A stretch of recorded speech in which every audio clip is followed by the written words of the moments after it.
Yo, what's going on, guys? This is sub tips part 3, more defense. So just to remind you guys at the beginning of this sub tip video, so you guys know now, I'm gonna be doing a sub only stream this Saturday. I don't know what time yet. I honestly don't know how much time. I don't know if I'm gonna put a limit on it or what. But I will be doing a sub only stream at some point on Saturday. So I will be tweeting that out. Make sure to go ahead and follow my Twitter, or I'll be saying it on stream at some point when I find out the day that I'm gonna be, not the day, but the time I'm gonna be running on Saturday. But with that being said, we got big nickel over G. It's what a lot of people are running right now. It's the meta, so I thought I might as well go ahead and break down why people are running it, my favorite adjustments out of it, and just give you guys some different defenses and coverages that I've been running that I feel like are pretty successful versus with big nickel over G versus different things. So big nickel over G, it's really good right now because of sheds. Just going through the personnel, I like to use the two best shedders on the outside.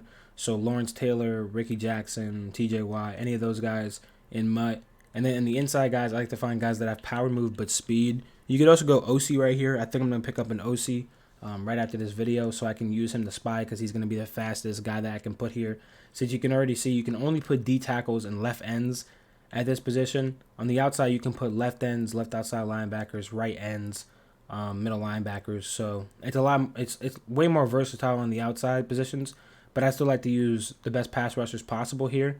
And then on the insides, I like to use one fast guy that's a left end or D tackle, and then the other guy just a normal shedder.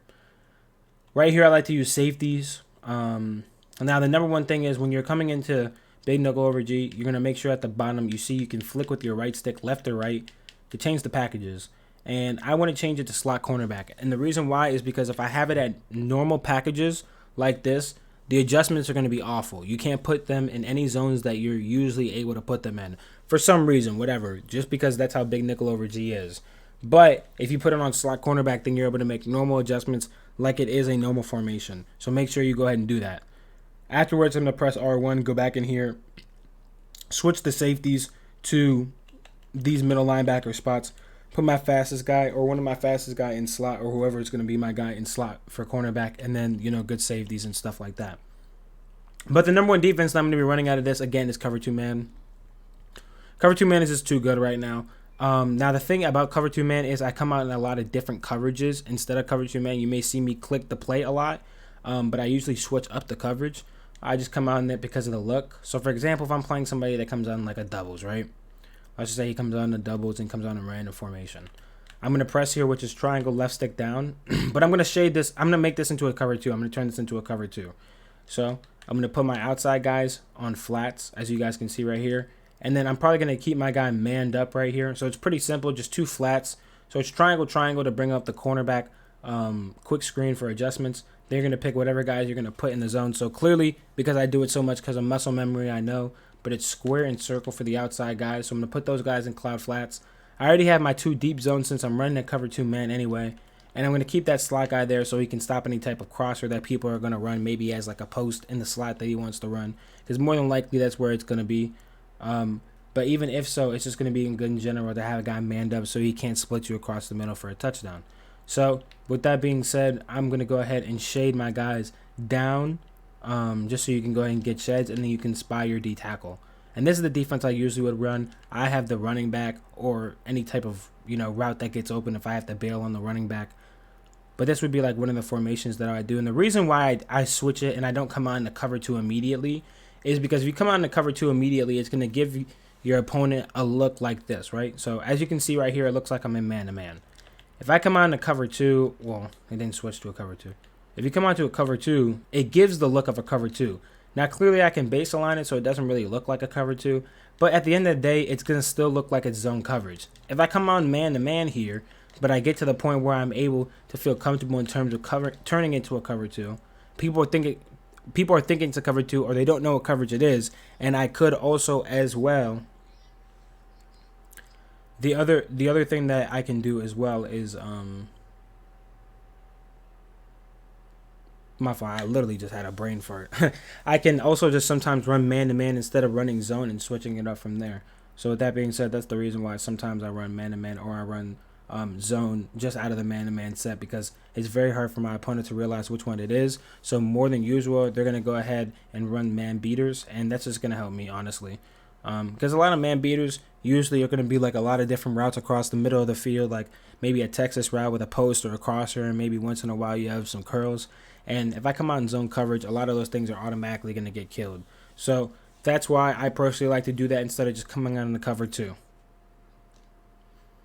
Another thing that I like to do is, I'll just switch it up, go into a cover 3 shell right here. And one thing I'll tell you right here is when you go into a cover 3 shell, don't put X on a deep third, put X on a purple. And the reason being is just because you have the slot corner on that left side, so you can put that guy in a purple. And in general, the defense just flows better like this. Another thing that I like to do a lot of times is if I'm not going to spy this guy, I'm going to put one of these guys into a zone, right? And I don't like to do this like a crazy amount, but if I'm playing somebody that I feel like is dotting me, I will do that sometimes. I'll put him like maybe in a hard flat right here. Oh, no. I'm going to put him in a hard flat right here and just have him in like, I have everything on that right side, make sure it's locked up, and I just have the middle. But the only thing about that is sometimes you're going to have to sacrifice the sheds with that, so it's kind of big. Another thing about this defense, though, is I don't run edge threat with it. Edge threat in general just isn't really good. I feel like I get a lot of stops without edge threat, and I feel like one step ahead is really good. Even if it's not as good as all pro, if you guys are going to be playing all Madden at some point in time, it's really good as well for that. So I just feel like altogether, one step ahead, 3 guys running man-to-man with a little bit of zone coverage mixed in with it, I feel like it's really successful. So there's no point in me running edge threats. But this is honestly what I've been running, like a lot of big nickel over G, mixing in a lot of different coverages with the man.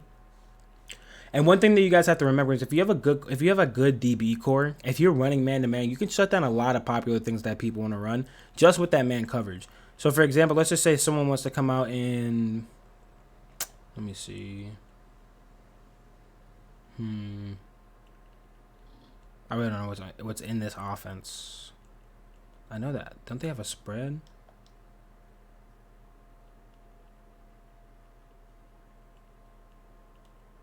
I mean, they have these 2 spreads, but I thought they had a normal spread. Maybe that was years ago. All right, but just in general, right? Let's just say someone's going to run that wide, shallow cross post, and I'm still going to run a cover 2 shell. I'm going to be able to go ahead and keep that guy manned up so that I can go ahead and make like some sort of coverage like this. Right, and then tell myself that I have the running back and the receiver. And I won't always do this.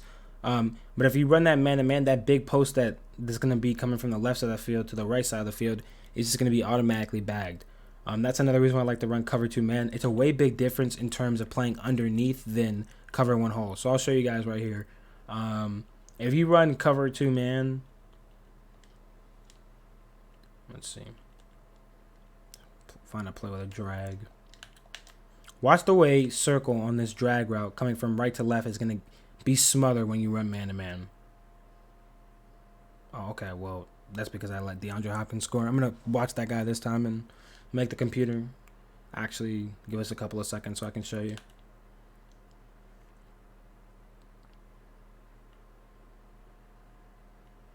Okay, or they're just going to laser me. But I think that was actually more time than we needed. Just to show you that man-to-man, like when you're running cover 2 man-to-man and you have good cornerbacks, it's just going to smother routes like drags and stuff like that. And stuff like that usually gets killed when people run cover 1 hole. As you can see, like you can just see how this guy's running like stride for stride with him, right? The only reason why this guy's getting crushed is because this dude is just some random middle linebacker. And I could have used with that, but I had to watch DeAndre Hopkins. But just in general, cover 2 man is going to make it so that he plays underneath. It's automatically shaded underneath, so you don't have to do anything. When you do cover 1 hole, it's shaded over top, so it's going to get killed in terms of shorter routes, which I don't like.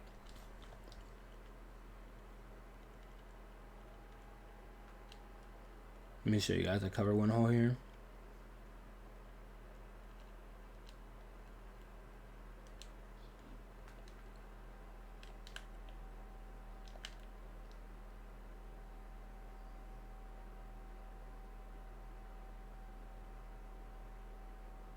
Alright, well, I got absolutely killed right there. And maybe because it's regs, this guy on the right side is getting, like, just, who is this guy on the right side? But cover 1 hole, I honestly don't like. You get killed underneath a lot easier. Who is this guy, though? This guy oh, this is Kenyon Drake. Let me switch to a different form.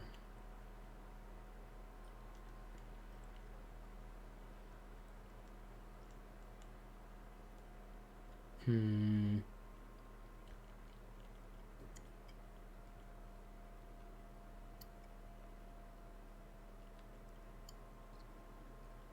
with a drag, play with a drag. Alright. Can I press this inside guy? That's Kenyan Drake again? I'm done, bro. I can't even prove my point. But basically, cover one hold is going to play over the top, and it's shaded over the top at all times, so it's tending to give up shorter routes than cover two man. So that's why people run cover two man. But going back to adjustments, like let me actually back out right here. I'll just go to like a meta playbook real quick and show you guys what I like to run versus like a trip set or a bunch set. But I like to usually come on big nickel over G. It's my base defense, just because it's very, very hard to run on. It's very, very well. It's way harder to run on compared to like a 146 or even like a nickel. And a lot of people don't want to run versus just because of the heavy set that it kind of looks like, which I feel like it kind of baits people into passing, which is honestly good for me because, like I said, big nickel over G. It has the best sheds right now. It's the meta right now for a reason. A lot of people are running it. So let me go ahead and switch it to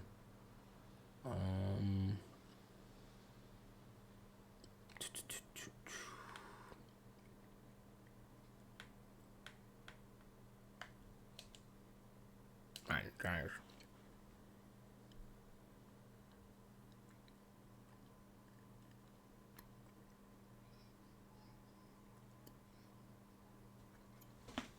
Yeah, but on the sub-only stream, I encourage you guys to ask a lot of offensive questions because I feel like I can really help y'all.